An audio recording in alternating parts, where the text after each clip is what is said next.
चौक येथे हातगाडा चालकास लाथाबुक्क्यांनी मारहाण, घटना सीसीटीव्ही मध्ये कैद। पोलिसांकडून मिळालेल्या माहितीनुसार गुरुवार दिनांक 12/12/2024 रोजी 4 वाजण्याच्या सुमारास संपत चौक येथे शमशेर महम्मद पठाण राहणार अहिल्यानगर हे त्यांच्या चिकन 65चा हातगाडा चालू करत असताना पूर्वीच्या वादाच्या कारणावरून संशयित आरोपी अजय तानाजी लोंढे राहणार चिंतामणी झोपडपट्टी सांगली, योगेश युवराज ओलेकर राहणार कोकळे तालुका कवठे महांकाळ हे दोघे तेथे आले व शमशेर पठाण यांच्याशी वादावादी व शिवीगाळ करू लागले व तेथे असणाऱ्या खुर्चीने लाथाबुक्क्यांनी त्यांना मारहाण केली।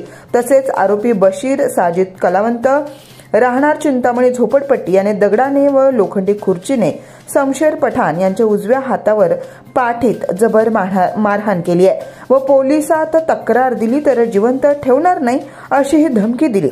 या तिघा संशयित आरोपींवरती संजयनगर पोलीस ठाण्यात गुन्हा नोंद करण्यात आलाय। तिघा संशयित आरोपींना तात्काळ संजयनगर पोलिसांनी अटकही केली आहे। दिवसेंदिवस संपत चौक व चिंतामणीनगर झोपडपट्टी व आसपासच्या परिसरात गुन्हेगारीचं प्रमाण वाढत आहे। अशा रेकॉर्डिंग गुन्हेगारांची गावागावातून चौकाचौकातून धिंड काढण्यात यावी व गुन्हेगारी मोडीत काढावी अशी मागणी येथील हातगाडीवाले, दुकानदार, व्यापारी करत आहेत।